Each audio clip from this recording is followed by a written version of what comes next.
kalau kasus penganiayaan yang dilakukan oleh Mario Dandi ini kepada David terjadi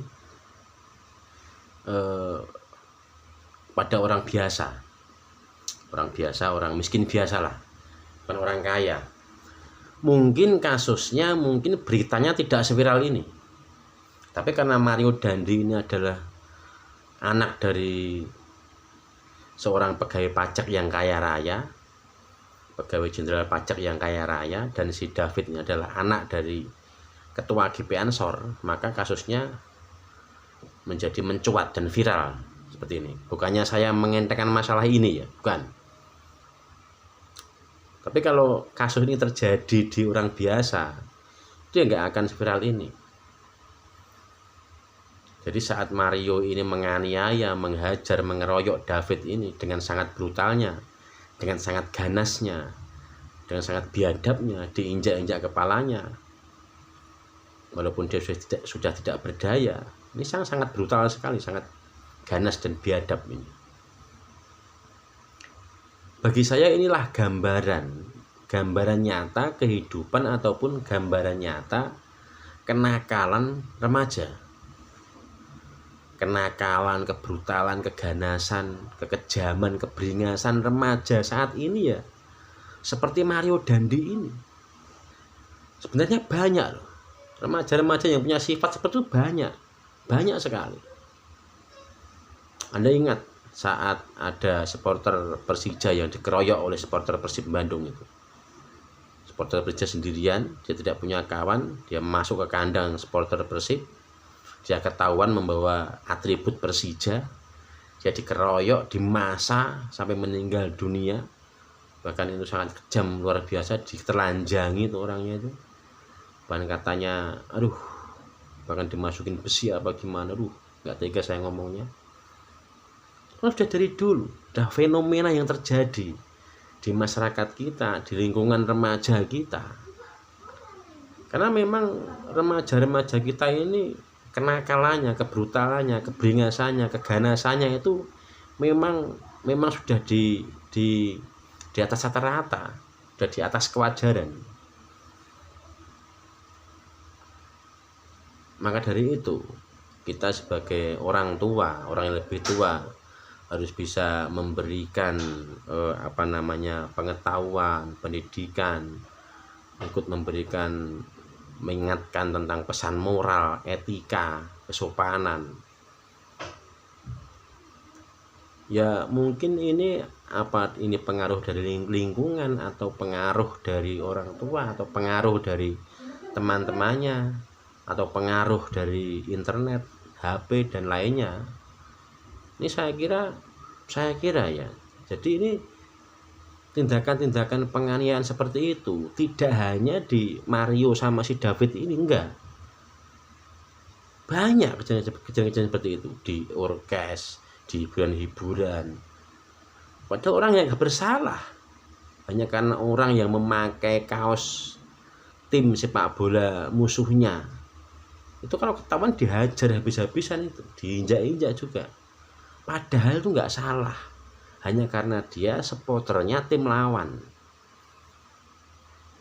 Dari situ kita jelas bahwa sebenarnya kenakalan remaja ini memang sudah di atas rata-rata, sudah sangat memprihatinkan. Dan juga biasanya kalau orang tuanya kaya, ya, bapak ibunya kaya, pegawai ataupun pejabat, itu memang anaknya akan menjadi arogan, anaknya akan menjadi liar, menjadi sok kuasa, sewenang-wenang, bahkan tega untuk memukuli teman-temannya kalau nggak cocok dengan dia. Memang ini fenomena yang biasa di lingkungan kita, di lingkungan masyarakat kita. Biasanya kalau ada orang kaya, itu anaknya biasanya menjadi biang masalah itu. Soalnya apa? Karena kalau dia itu anak orang kaya, biasanya dia mengandalkan harta dari orang tuanya. Kalau dia kena kasus, dia punya masalah, dia tertangkap polisi, dia berpikir bahwa polisi bisa dibeli, dia bisa membeli pengacara, oknum maksudnya, Dia bisa membeli oknum polisi untuk membela dia, bisa membeli pengacara, bisa minta bantuan sana sini karena dia orang kaya. Itu yang terjadi memang. Jadi jangan heran memang orang-orang seperti Mario ini memang banyak sekali di lingkungan kita. Orang yang kaya biasanya memang seperti itu, arogan, brutal, gak peduli dia mau ditangkap polisi, mau dikasuskan, dia gak peduli karena dia anak dari orang kaya atau orang kaya. Jadi saya juga memang prihatin ya dengan kenakalan remaja, kebrutalan anak-anak muda zaman sekarang ini. Anak-anak sekolah yang tawuran, membawa celurit, membawa senjata tajam. Anak-anak seumuran sekolah menengah pertama, SMP, SMA, dia sudah membabi buta, dia sudah tega membabat, menyakiti dengan senjata tajam temannya atau orang yang dianggap lawannya. Padahal nggak salah. Coba ketemu teman sekolah yang dia tidak kenal karena dia dari SMP mana gitu atau SMA mana, udah itu kalau bawa senjata tajam itu sudah terjadi itu perkelahian itu.